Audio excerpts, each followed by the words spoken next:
নমস্কার, শুভ সকাল। আমি নম্রতা, নয়ডা থেকে। কেমন আছেন সবাই? আজ বেশ কয়েকদিন বাদে আমি ভিডিও আপলোড করছি। রিসেন্টলি পা মুচকে যাওয়ায় পায়ে এত ব্যথা যে আমি আর ভিডিও করেই উঠতে পারিনি, সুতরাং আপলোডও করা হয়নি।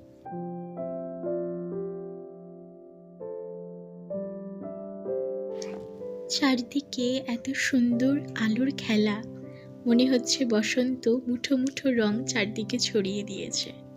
দেখুন সব দিকটা কি সুন্দর লাগছে, যেন সত্যি সত্যি মায়ার রাজ্য।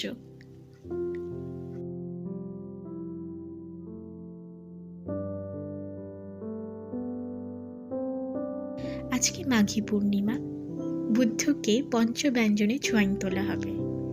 প্রশ্ন আসতেই পারে মনে যে ছোঁয়াইন ব্যাপারটা কি। ছোঁয়াইন হচ্ছে একটি পালি শব্দ, যার অর্থ ভোগ, যা আমরা ঠাকুরকে তুলে থাকি। পঞ্চব্যঞ্জনে ছোঁয়াইন তোলা হবে কারণ মাঘী পূর্ণিমার বৌদ্ধ সংস্কৃতিতে একটি বিশেষ মহত্ব আছে। আপাতত তার জোগাড়জান দিয়ে চলছে।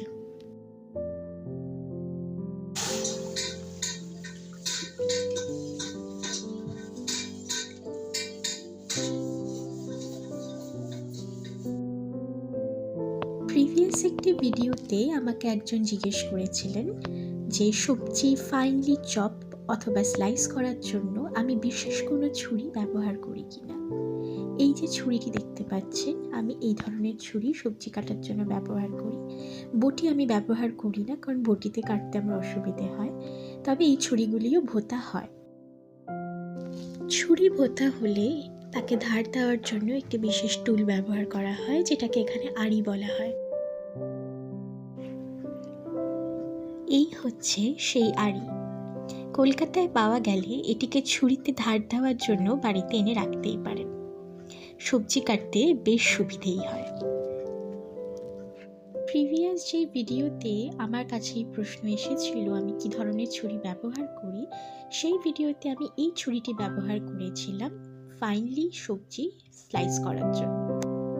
একই ধরনেরই ছুরি, শুধু ভোঁতা হয়ে গেলে আড়ি দিয়ে ধার করে নেওয়া হয়। বৌদ্ধ সংস্কৃতিতে বুদ্ধকে ছোঁয়াইন তোলা হয় দুপুর 12টার আগে। দুপুর 12টার পরে আর কোনো কিছু উৎসর্গ করা যায় না, সুতরাং আমাকে হাতও চালাতে হচ্ছে খুব তাড়াতাড়ি করে।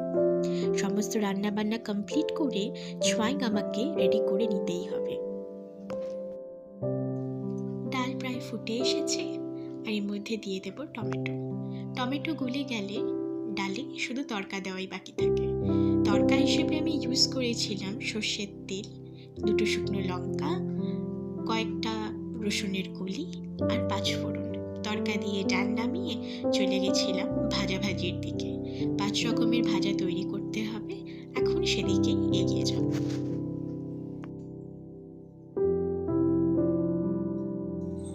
ভাজার সময় সবজিগুলোকে কালারফুল দেখাচ্ছে, তাই না? সত্যি সত্যি বেশ ভালো লাগলো দেখতে, তাই ভাবলাম আপনাদেরকে দেখিয়ে দিই। ছোঁয়াইন তোলার সমস্ত উপকরণই তৈরি, এবার পালা ছোঁয়াইন সাজিয়ে নেওয়ার। আমার শাশুড়ি মা ছোঁয়াইন সাজিয়ে নিচ্ছেন।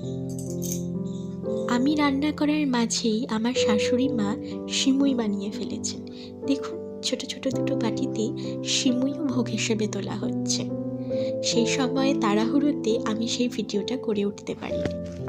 যাই হোক, এখন ছোঁয়াইন সাজিয়ে বুদ্ধকে উৎসর্গ করার পালা।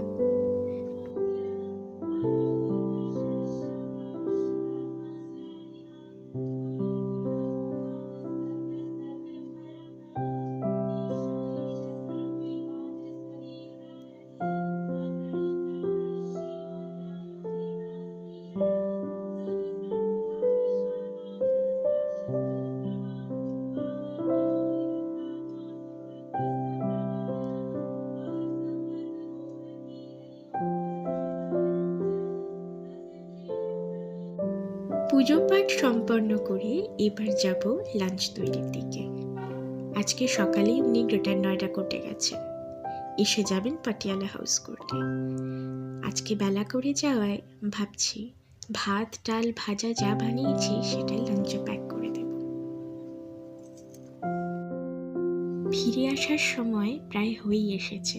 এসেই তাড়াহুড়ো করে বলবে লাঞ্চ প্যাক কোথায়। তার আসার আগেই তার জন্য লাঞ্চ প্যাক তৈরির দিকেই আমার মনোযোগ।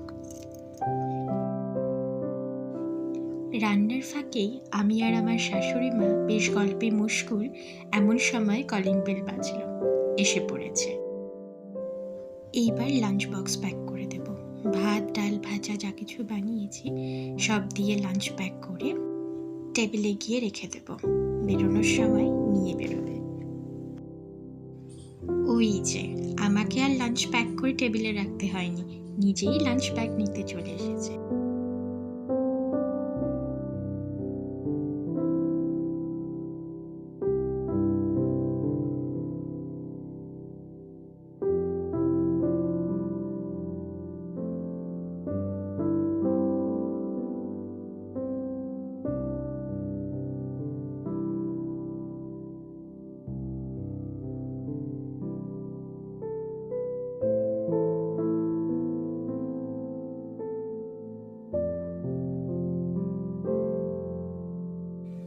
সারাদিনের টুকিটাকির পরে এই আমার 4 দেওয়ালের নিঝুম কোণ। আজকে আপনাদের সঙ্গে নয়ডার বিকেলও শেয়ার করব।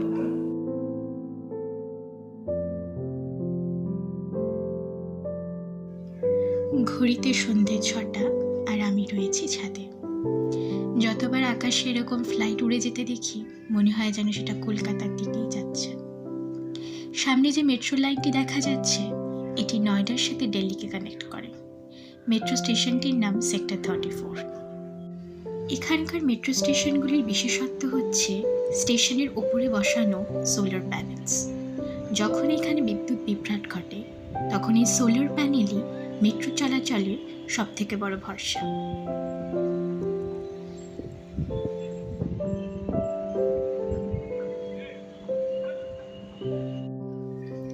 মাঘের শেষে ফাল্গুন যেন বাতাসেই তার বার্তা বহন করছে। ফাগুন কতটা বনে বনে লেগেছে জানি না, তবে এই কংক্রিটের জঙ্গলে এক টুকরো ফাল্গুন আমাকে বেশ আনন্দ দিচ্ছে। আজকের ভ্লগটি এটুকুই। দেখা হচ্ছে পরের ভ্লগে। টিল দেন ভালো থাকবেন, সুস্থ থাকবেন।